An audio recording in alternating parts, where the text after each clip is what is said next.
កន្ទួតព្រៃត្រាំស្រាសបិទអង្គរខេត្តមណ្ឌលគិរីជាមួយនឹងទឹកឃ្មុំការកៅស៊ូចម្រុះខែប្រាំងជួនតាមសំណូមពររបស់បងប្អូនដែលគាត់ឆាតមកធ្វើការកម្មង់ចាគាត់សូមឲ្យខ្ញុំធ្វើលក់ណាបងប្អូនដោយសារតែគាត់បានដឹងអំពីអត្ថប្រយោជន៍នៃការទទួលទានចាផ្លែកន្ទួតព្រៃត្រាំជាមួយនឹងស្រាសហើយនឹងទឹកឃ្មុំហើយសម្រាប់ការប្រើប្រាស់ស្រាសវិញចាគឺខ្ញុំប្រើប្រាស់ស្រាសបិទអង្គរចាបងប្អូនជនជាតិខេត្តមណ្ឌលគិរីចាដែលជាប្រភេទស្រាល្អប្រចាំខេត្តមណ្ឌលគិរីផងដែរអញ្ចឹងសម្រាប់ថ្ងៃនេះគឺនាងខ្ញុំសូមមកបង្ហាញជូនបងប្អូនទាំងអស់គ្នាអំពីការធ្វើឲ្យបងប្អូនឃើញតែម្ដងចាអញ្ចឹងសម្រាប់ការធ្វើគឺខ្ញុំប្រើប្រាស់ក្រឡថ្មចាចំណុះក្រឡ10លីត្រណាបងប្អូនហើយសម្រាប់កន្ទួតព្រៃគឺខ្ញុំប្រើបរិមាណត្រឹមតែ3គីឡូតែប៉ុណ្ណោះចាយើងច្រើនពេកទេនិយាយងាយយល់ទៅគឺកន្ទួតព្រៃពាក់កណ្ដាលគីឡូបន្ទាប់មកគឺខ្ញុំប្រើប្រាស់ចាស្រាសបិទអង្គរមណ្ឌលគិរីគឺខ្ញុំប្រើចំនួនចា5លីត្រណាបងប្អូនអញ្ចឹងខ្ញុំដាក់កន្ទួតពាក់កណ្ដាលហើយខ្ញុំចាក់ស្រាចំនួន5លីត្រចូលពេលដែលយើងចាប់ផ្ដើមដាក់ស្រារួចរាល់ហើយអស់ចាយើងចាប់ផ្ដើមចាក់ជាមួយនឹងទឹកឃ្មុំសម្រាប់ការត្រាំនេះគឺខ្ញុំត្រាំចាខ្ញុំទឹកឃ្មុំត្រឹមតែកន្លះលីត្រទេសម្រាប់ស្រា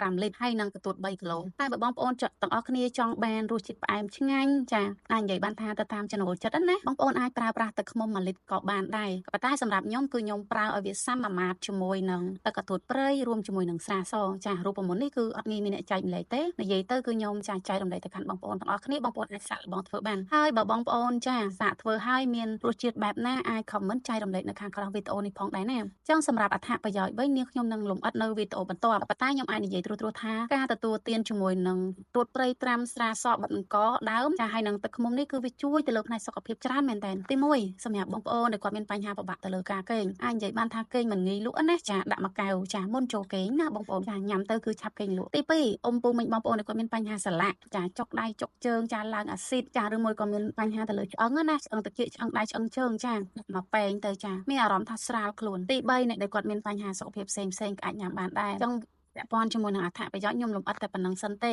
តែវាមានច្រើនជាងនឹងទៀតបងប្អូនដែលគាត់ធ្លាប់ញ៉ាំគាត់អាចជួយ comment ចែករំលែកផងហើយសម្រាប់អត្ថប្រយោជន៍វិញណាបងប្អូនគឺញ៉ាំទៅជួយទៅលើផ្នែកសុខភាពអញ្ចឹងបើបងប្អូនទាំងអស់គ្នាចង់បានចាកន្ទួតព្រៃចង់បានទឹកឃ្មុំអាចដាក់ការកម្មង់បានសម្រាប់ឱកាសពេលនេះគឺខ្ញុំមានប្រូម៉ូសិនទឹកឃ្មុំខែប្រាំងចាប្រូម៉ូសិនតែ1លីត្រថែម1លីត្រ80000ហើយចំពោះកន្ទួតព្រៃស្រស់វិញចា1គីឡូត្រឹមតែ10000រៀលលាងទឹកមកស្អាតជូនចាសម្ដិលមកស្ងួតទឹកយកទៅគឺអាចត្រាំបានតែបើបងប្អូនទាំងអស់គ្នាមិនសូវមានពេលវេលាធ្វើចាក៏អាចដាក់ការកម្មង់បានចានាងខ្ញុំធ្វើជូនភ្លាមតែម្ដងសូមបញ្ជាក់ចាចំពោះស្រាសបិទអង្គរដើមជនជាតិខេត្តមណ្ឌលគិរីចាតើតែមានការរងចាំណាដោយសារខ្ញុំអត់ទិញយកមកទុកទេបងប្អូនត្រូវការគឺខ្ញុំធ្វើការ order មកភ្លាមតែម្ដងចារងចាំ1ថ្ងៃទៅ2ថ្ងៃទៅមកដល់អញ្ចឹងសម្រាប់បងប្អូនដែលចង់បានអាចធ្វើការកម្មង់បានហើយបញ្ជាក់ចុងក្រោយការត្រាំបែបនេះចាទុករយៈពេល1ខែណាបងប្អូនគឺញ៉ាំស្រួលខ្លួនមែនតើអរគុណច្រើនបងប្អូនចង់ដឹងលម្អិតអាចធ្វើការឆាតចូល page ឥឡូវនេះអរគុណ